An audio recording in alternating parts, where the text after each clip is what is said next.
중국이 달러의 엑소더스를 두려워하고 트럼프의 엄포를 두려워하긴 합니다만 사실 중국이 이보다 더 두려워하는 것이 있습니다.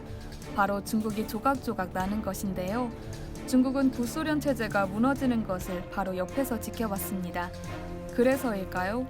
중국은 사회를 좀 더 완벽하게 통제하고자 CCTV와 각종 통신망 등 첨단 기기에 아낌없이 투자하고 있습니다. 제2의 천안문 사태가 날까 조바심을 내며 오늘도 광장 곳곳에선 수많은 공안이 감시의 눈초리를 보내고 있습니다. 하지만 그런 노력도 일순간에 무너질 수 있다는 점을 이번에 홍콩이 보여주었습니다.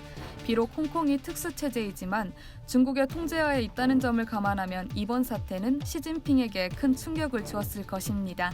홍콩에서 1997년 중국 반환 이후 최대 시위가 열린 것입니다. 중국과의 범죄인 인도 법안에 반대하는 100만 명의 시민이 거리로 나왔습니다.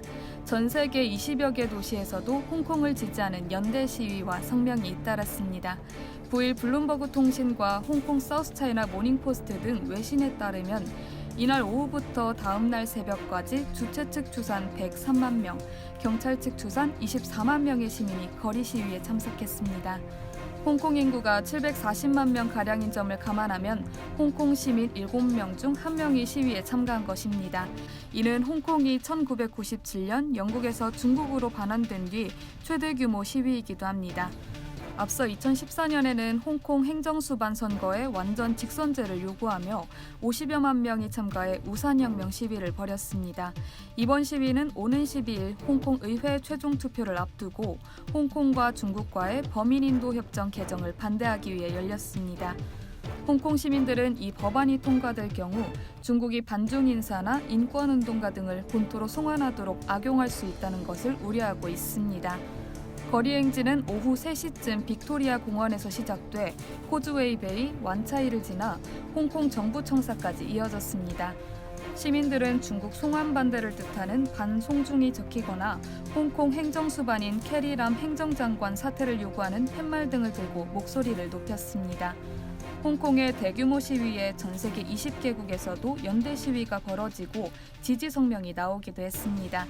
제레미 헌트 영국 외무장관과 크리스티아 프리랜드 캐나다 외무장관은 공동 성명에서 중국과의 범인인도 협정 개정으로 홍콩이 더 많은 범인을 중국으로 인도하면 홍콩에 거주하는 영국과 캐나다 시민들이 영향을 받을 수 있다면서 이번 조치는 홍콩의 신뢰도와 국제적 명성을 크게 저하시킬 것이라고 우려했습니다.